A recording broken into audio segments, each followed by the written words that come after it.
Bismillahirrahmanirrahim. Assalamualaikum warahmatullahi wabarakatuh. Alhamdulillahi rabbil alamin. Wabihi nasta'inu ala umuri dunya waddin. Assalatu wassalamu ala asrafil anbiya'i wal mursalin wa ala alihi wa sahbihi ajma'in, amma ba'd. Alhamdulillah, yang pertama-tama hendaklah selalu kita memanjatkan puji serta syukur kita kehadiran Allah Subhanahu wa taala, di mana Allah Subhanahu wa taala masih memberikan keimanan kepada kita. Tentunya itu adalah kenikmatan yang sempurna buat kita, khususnya umat manusia. Karena dengan iman itulah kita akan mendapatkan kebahagiaan, baik itu di dunia dan terlebih lagi nanti di akhirat. Kita dijanjikan akan mendapatkan kenikmatan sempurna ketika kita sudah mencapai akhirat nanti. Semua hal tersebut akan kita dapatkan apabila kita bisa memaksimalkan semua kegiatan yang kita punyai, waktu kita yang punyai ketika di dunia ini dengan amal-amal soleh dan ibadah semata-mata karena Allah Subhanahu wa taala. Tidak lupa juga selawat dan salam semoga selalu tercurah kepada Nabi junjungan alam, yakni Nabi besar Muhammad sallallahu alaihi wasallam. Karena berkat dari perjuangan beliaulah iman ini kita peroleh, dan karena berkat perjuangan beliaulah kita dimudahkan untuk bisa meniti jalan di dunia ini yang tentunya penuh sekali dengan cobaan dan godaan-godaan. Yang tentunya apabila kita berhasil nanti mengikuti contoh-contoh yang diberikan oleh Rasulullah, maka kita akan bisa menikmati surga yang Allah janjikan ketika di awal disampaikan tadi. Sahabat kurma rahimakumullah, pada kesempatan kali ini kita sudah berada di penghujung bulan Ramadan. Tentunya dengan sisa-sisa Ramadan ini harapannya kita bisa memaksimalkan waktu-waktu kita untuk semata-mata beribadah kepada Allah.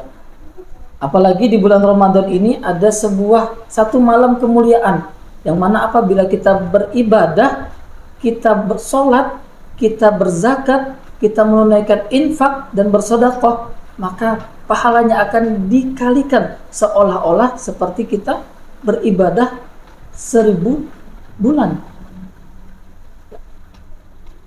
Begitulah kemuliaan yang kita dapatkan ketika kita mendapatkan bulan Ramadan ini dengan sempurna. Sebagai seorang muslim, ada 5 syarat utama yang seseorang itu bisa dikatakan seorang muslim.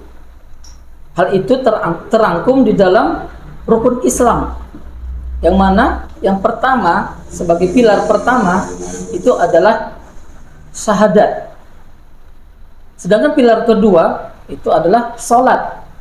Selanjutnya zakat, kemudian puasa, terus dilanjutkan yang terakhir, pilar yang terakhir itu adalah haji. 5 pilar tersebut haruslah kita upayakan agar seseorang itu bisa sempurna keislamannya. Tentunya pilar utama, yang pilar pertama itu menjadi kunci bagaimana kita dengan bersyahadat itu maka dinyatakan sah kita sebagai seorang muslim. Tapi di sini kami ingin membahas pilar yang ketiga, yaitu pilar zakat. Tentunya di bulan Ramadan ini, apalagi bulan Ramadan sudah semakin dekat, sudah di akhir-akhir, di mana kita melihat banyak sekali saudara-saudara kita itu yang sedang menunaikan zakat fitrah yang sering kita dengar, walaupun pada sebagian ulama itu menyatakan bahwa yang benar itu bukan zakat fitrah tetapi zakat fitri, ya. Sebagaimana ada Idul Fitri, bukan adanya Idul Fitrah, seperti itu, ya. Apa yang ingin kami sampaikan pada kesempatan kali ini tentang zakat? Yang pertama, kami ingin menyampaikan perbedaan pengertian di antara zakat dengan infak atau mungkin sedekah, ya. Kalau infak itu adalah mengeluarkan harta benda untuk kepentingan yang mengandung kemaslahatan. Jadi pengertian secara bahasa seperti itu. Sedangkan infak ini tidak ada batasan nisab, juga tidak ada haulnya. Berbeda dengan zakat. Kalau zakat ini adalah mengeluarkan harta dengan jumlah yang sudah ditentukan, juga ada haulnya, ada juga nisabnya. Haulnya ini adalah waktunya, maksudnya dihitung dalam waktu 1 tahun, haulnya 1 tahun. Kemudian nisabnya itu sebagian ulama yang paling masyhur itu mengatakan 85 gram emas. Jadi jika kita sudah harta kita yang terkumpul selama 1 tahun setelah kita hitung setara dengan 85 gram emas, maka kita punya kewajiban untuk menunaikan zakat. Tentunya juga kembali kepada 5 pilar yang di awal, bahwa ini adalah satu pilar yang wajib kita tunaikan agar kita menjadi orang Islam yang sempurna, yaitu pilar yang ketiga. Kemudian untuk zakat, kami ingin menyampaikan sedikit tentang bagaimana zakat itu di dalam Al-Quran. Secara definisi, kalau kita membuka dalam Al-Quran, kita mempelajari lebih dalam Al-Quran, ada sebanyak 30 kali di dalam Al-Quran itu membicarakan tentang zakat, di mana 27 kali diantaranya itu redaksinya bersamaan dengan perintah sholat. Jadi perintah sholat dan juga perintah zakat itu sangat-sangat berdekatan. Kalau kita kembali lagi ke pilar, bahwa pilar yang kedua dan pilar yang ketiga itu sangat-sangat bereratan. Makanya kenapa sholat itu sangat-sangat diperintahkan, bahkan kalau kita sering sekali mendengar bahwa sholat itu adalah amal pertama yang dihisab ketika kita nanti kelak mempertanggungjawabkan amalan kita di yaumul hisab. Karena di sini redaksinya itu selalu bersamaan dengan sholat, maka tentunya zakat ini juga merupakan sebuah keutamaan. Kemudian di antara 30 kali yang disebutkan di dalam Al-Quran tadi, ada 27 kali bersama, yang disebutkan 27 kali itu bersamaan dengan sholat. Kemudian ada satu konteksnya itu yang sama, tetapi tidak disebutkan di dalam ayat yang sama, maksudnya ayat yang berbeda, tetapi konteksnya sama. Sedangkan berarti 2 kali cuman yang disebutkan khusus untuk zakat. Ya. Kemudian kami ingin menyampaikan terkait dengan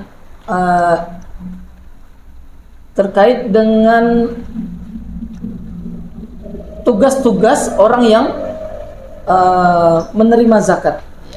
Yang pertama, zakat ini di zaman Rasulullah, zakat ini dibentuk oleh sebuah negara. Jadi negara yang membentuk lembaga zakat untuk mengambil dana zakat dari masyarakat untuk dikumpulkan oleh negara. Oleh sebab itu, kita di Indonesia ini, negara juga menunjuk lembaga-lembaga zakat dengan memberikan izin, ya, agar bisa beroperasional untuk menghimpun dana zakat. Salah satunya adalah lembaga Baitul Mal Hidayatullah. Alhamdulillah kami sudah mendapatkan izin dari Kemenak dan juga legal sebagai lembaga amil zakat nasional. Jadi lembaga-lembaga yang tidak berizin menurut negara, kalau dari kita melihat dari ada beberapa riwayat para ulama itu sebenarnya tidak diperbolehkan untuk menarik dana zakat itu. Kemudian di sini kami ingin menyampaikan, kalau di dalam sebuah lembaga, apakah yang menjadi amil itu hanyalah petugas yang menjemput zakat saja? Tapi ternyata tidak, bahwa seluruh petugas yang terhimpun atau mungkin yang terkumpul di dalam satu lembaga itu merupakan semua dihitung amil. Di sini maka di zaman Rasulullah itu ada struktur amil menurut para ulama. Yang pertama itu adalah katabah, yaitu katabah ini adalah petugas yang mencatat para wajib zakat. Jadi sekalipun amil itu tidak melakukan menjemput zakat, tetapi dia tugasnya di kantor untuk menulis dana-dana zakat siapa aja, kemudian data-data penyalurannya, muzaki dan mustahiknya siapa aja, maka itu juga akan termasuk amil. Kemudian ada hasabah. Hasabah itu adalah petugas yang menaksir atau menghitung zakat. Itu juga bagian dari amil. Kemudian ada yang ketiga, ini ada jubah namanya.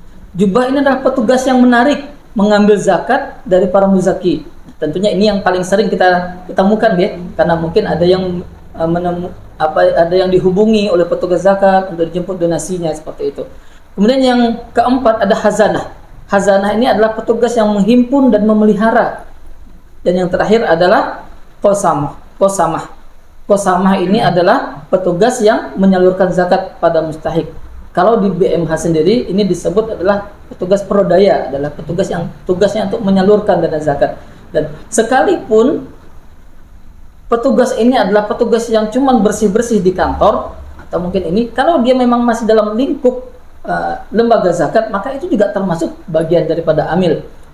Jadi kami sedikit juga menyampaikan bahwa kalau ada sedikit para muzaki atau mustahik yang menanyakan gajinya para amil itu dari mana, tentunya ada bagian daripada asnaf. Dari 8 asnaf itu adalah masuk bagian dari amil, dan dimana diatur bahwa bagian asnaf ini sesuai dengan aturan dari Kemenak, Kementerian Agama di negara kita Indonesia ini tidak boleh lebih daripada 12,5% penghimpunannya, seperti itu.